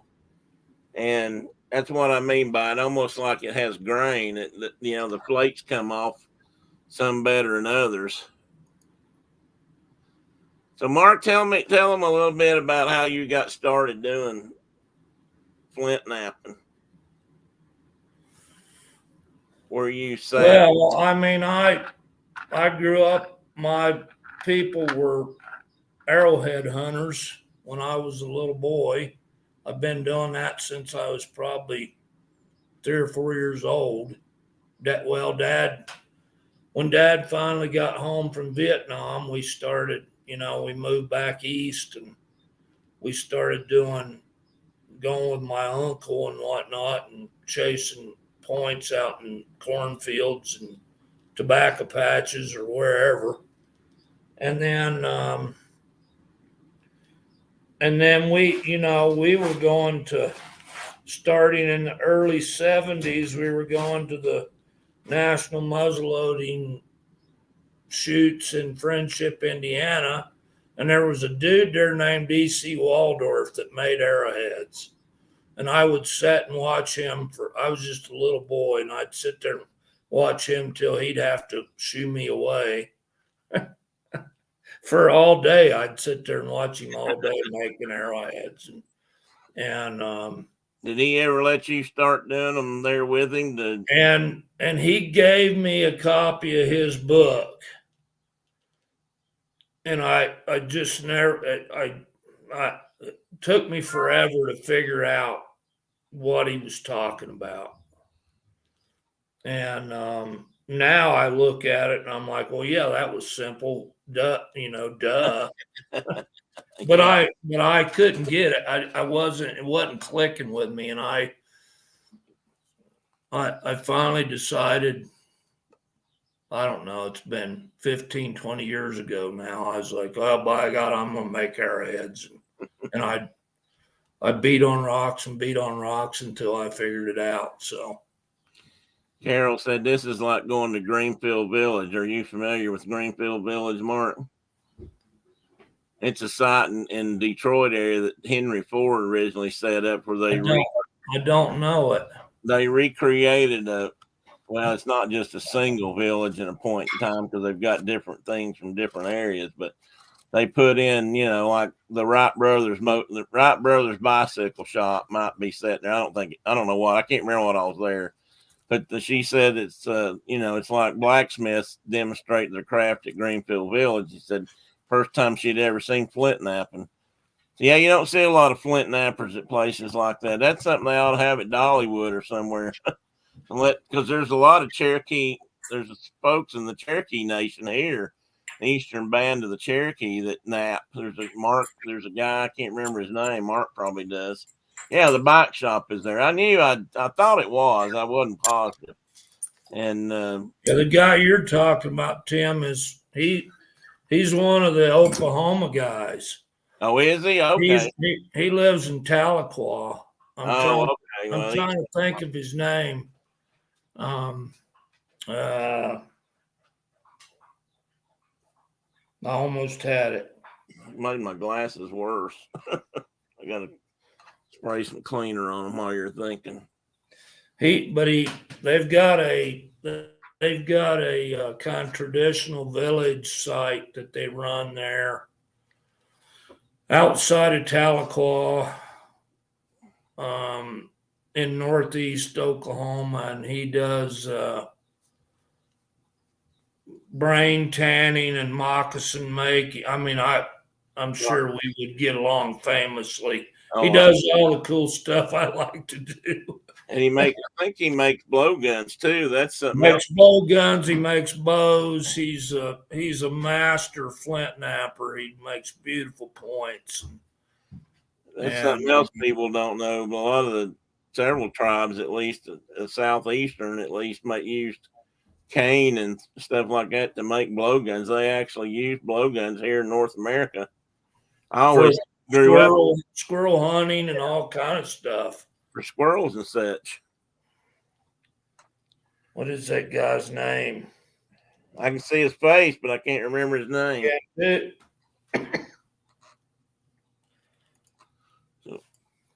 I hate getting old.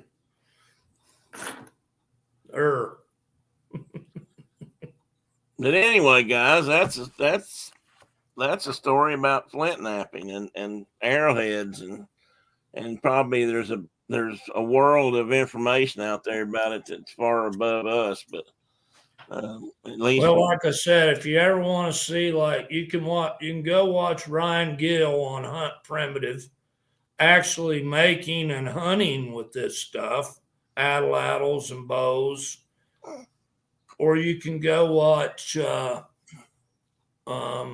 Marty Reuter on flint napping tips.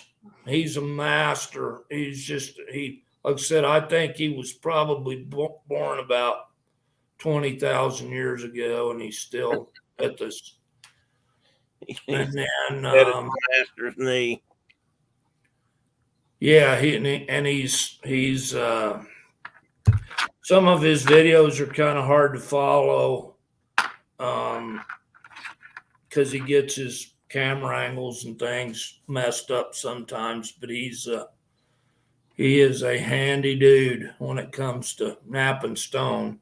I'll post some websites on the Saturday Morning Shine chat page room, whatever, and Instagram, guys, and send some of them out or put them out so if anybody's interested, you can go look from some of these guys that do this stuff.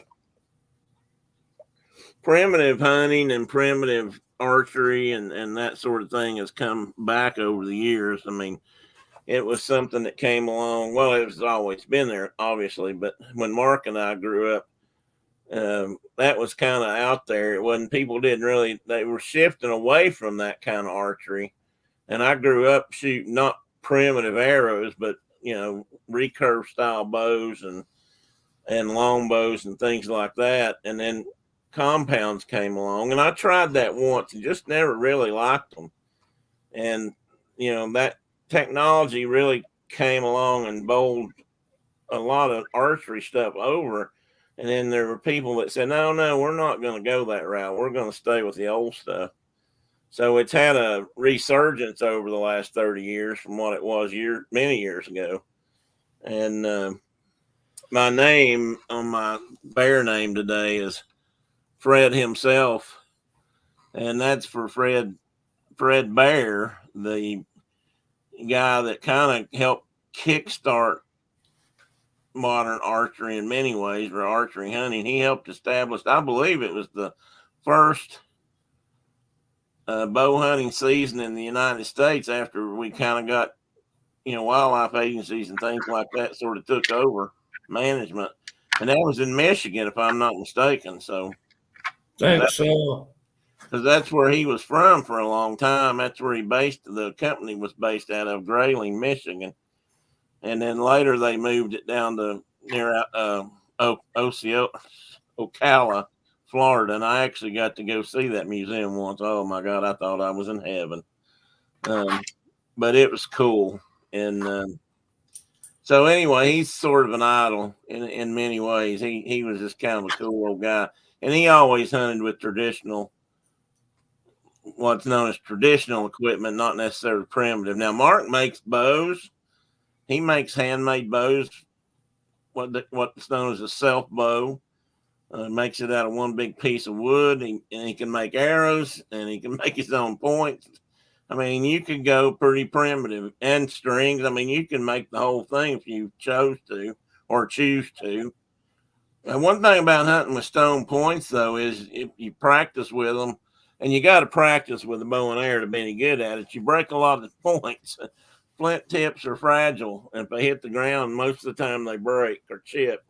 That's why another reason you find so many broken ones when you're out picking them up. But anyway, I've got a bow that Mark made for me years ago, and it's hanging in my closet. I got it strung up, sitting in the corner, right, Mark? there's the sun shining on it. Got to have some sun hitting it. Yeah, I make sure I hit it with the sun every morning when it comes up. That's a joke. We don't do that. You never put a strung bow in the corner. What? Noel Grayson is that Cherokee gentleman's name. Oh, okay. Yeah, Noel Grayson Does that beautiful work. He's a master.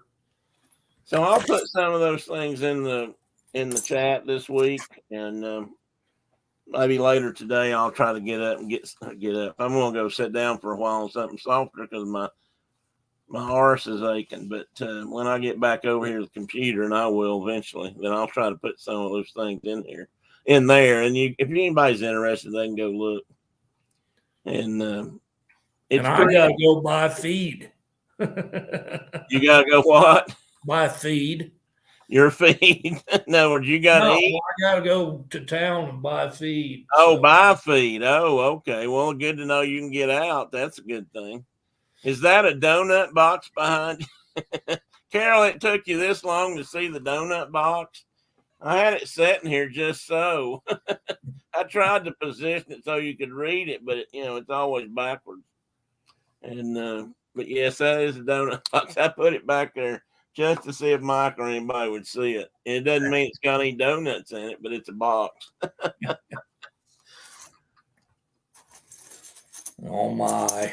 Oh, dad call. Well, I hope he's okay, John. All right, Mark's got to go buy feed, and I know everybody's got things to do. It's a Saturday afternoon now, and some of you may be waiting for basketball to come on, and some of you may have something else planned for the day. But anyway, I appreciate everybody being here, and it's been fun for me, I know. And is it empty or full? You better share. I told you, Mike, I've been trying to figure out how to get them through the computer and get them up to your house. And I just haven't been able to do that yet. So I just have to eat them here. So that's the best I can do. John said he's hungry too. Well, you probably don't want to eat what Mark's going after. He's going after feed. Bird food. Not human feed, creature critter feeds. Dog food and that sort of thing. So anyway, thanks guys for listening and putting up with us. And I will put on, I'll post those links, and I don't know what I'll come up with next week, but come on back. And if we can come up with something, we'll be here to talk about it. I'm sure I'll come up with something. You're welcome, Ian. What's Carol saying? Thank goodness for women's basketball. Our men's team didn't even make. They didn't. I didn't realize that, Carol. I got to look and see where Tennessee's women Ours never does either. I can't remember. Our women do great, and our men's basketball's awful. Yeah, well, there's worse things in life. This is the only time of year I even watch any basketball at all. I don't watch it at all, but my son-in-law does. So most of the time I'm cussing because the games are running long and I'm waiting to see a rodeo or something else. That's me. For a race event. Yeah, you're cutting into my bull riding. Yeah. So anyway, guys, we'll see y'all next week. I'll probably see some of you Thursday night, and have a good weekend. Mark, you be safe out there. Later on. Later. Bye. And there